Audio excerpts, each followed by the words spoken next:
Hello everybody, welcome back to my channel. मैं मीरा। और stay round हो सकता है, कब होता है स्टे राउंड बेटा? तब होता है जब कोई भी सीट खाली बचती है। तो अगर खाली सीट बचती हैं तो आपका स्टे राउंड होगा, जिसको हम क्या बोल देते हैं, जिसको हम स्पॉट राउंड भी बोलते हैं। ठीक है, स्पॉट राउंड भी उसको बोल देते हैं।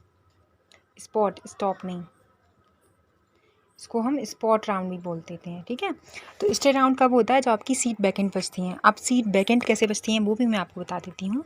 इन केस होता क्या है कि मान के चलो कि आपका एडमिशन लिया बच्चों ने, फर्स्ट राउंड की काउंसलिंग हुई, मान के चलो फर्स्ट राउंड की काउंसलिंग हुई आपकी। ठीक है, दो टाइप के बच्चे होंगे उसमें से। एक बच्चे उसमें से होंगे कि जिन्होंने जो कॉलेज मिला होगा उनको उनकी प्रेफरेंस के हिसाब से उन्होंने वो ले लिया होगा। दूसरे बच्चे ऐसे होंगे जिन्होंने गलत चॉइसेस फील कर दी होंगी, उन्होंने प्रेफरेंसेस अपनी सही से नहीं डाली होंगी, जिस वजह से उन्हें कॉलेज नहीं मिला। ठीक है, दूसरे बच्चे ये हो गए। अब जिन्हें बच्चों को नहीं मिला है तो वो अब सेकंड राउंड में आपकी सीट मैट्रिक्स में जो आपकी सीट बची हैं वो आ जाएंगी। ठीक है, अब सेकंड राउंड में क्या हुआ कि जिन बच्चों ने गलती की थी उन्होंने अपनी गलती सुधार ली, और सेकंड राउंड में क्या हो गया, कुछ बच्चों का ऐसा रह गया कि जिन्होंने फर्स्ट राउंड में काउंसलिंग में पार्टिसिपेट नहीं किया था, सेकंड में किया था क्योंकि उनका लो स्कोर था इसलिए। तो अब सेकंड में उन्होंने किया, तो सेकंड में होने के बाद में उन्होंने एक मिस्टेक कर दी, ये कि उनके जो रजिस्ट्रेशन था उनका, उसमें कोई ना कोई मिस्टेक हो गई। ठीक है, मान के चलते हो ये मिस्टेक हो गई, इस वजह से उनका जो काउंसलिंग का पूरा प्रोसेस था सेकंड राउंड का वो कैंसिल हो गया और उन्हें कोई भी कॉलेज नहीं मिला। अब बाकी जो वहाँ पे सीट बची हुई हैं वो सीट आपकी थर्ड राउंड में आएंगी। मानते हो, ये थर्ड राउंड में आ जाओगी। तो थर्ड राउंड में जो भी सीट बची हैं आपकी, कुछ बच्चे ऐसे होते हैं जो विड्रॉल कर देते हैं। वो कहते हैं यार मुझे अच्छा कॉलेज नहीं मिल रहा है, तो मैं ऐसा करता हूँ कि मैं नेक्स्ट ईयर अपना एग्ज़ाम दूंगा, अच्छे नंबर लेके आऊँगा दोबारा से, और KGM और ABM से एक कॉलेज लूँगा मैं। कुछ बच्चे ऐसे होते हैं, सोचते हैं ऐसा, तो वो सीट छोड़ देते हैं। फिर हमारा मॉपअप राउंड आता है।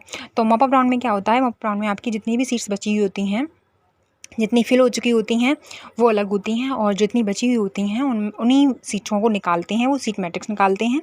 उसके बाद में क्या करते हैं, वो फिर अपना रजिस्ट्रेशन करवाते हैं मॉपअप राउंड के लिए। जब मॉपअप राउंड में आपकी सारी सीट्स फिल हो जाती हैं, कुछ ही सीट्स बचती हैं, मतलब 5-6 सीट्स बचेंगी लास्ट में आके, तो वो 5-6 सीट के लिए फिर वो स्टे राउंड कराते हैं। और स्टे राउंड आपका ऑनलाइन भी हो सकता है, ऑफलाइन भी हो सकता है। ये उन पर डिपेंड करेगा कि वो ऑनलाइन करवाएंगे या फिर ऑफलाइन करवाएंगे। लास्ट ईयर का जो स्टे राउंड हुआ था वो 2 बार हुआ है, स्टे राउंड 4 और स्टे राउंड 5। तो उसमें क्या होता है, वो ऑफलाइन उन्होंने काउंसलिंग करवाई थी।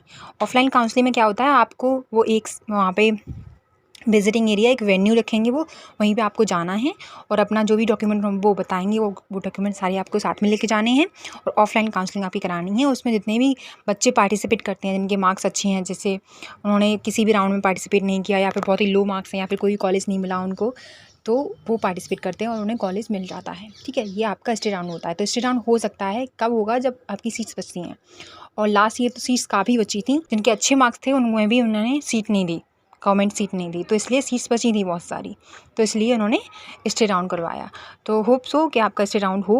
तो स्टे ट्यून्ड, देखते रहिए। मैंने आपको बता दिया है कि स्टे राउंड आपका जो भी मॉपअप राउंड होगा, जैसे ही आपकी नोटिफिकेशन आएगी मैं डेफिनेटली आपको इंश्योर करूँगी, इन्फॉर्म करूँगी। तो आज के लिए इतना ही, बाय, टेक केयर।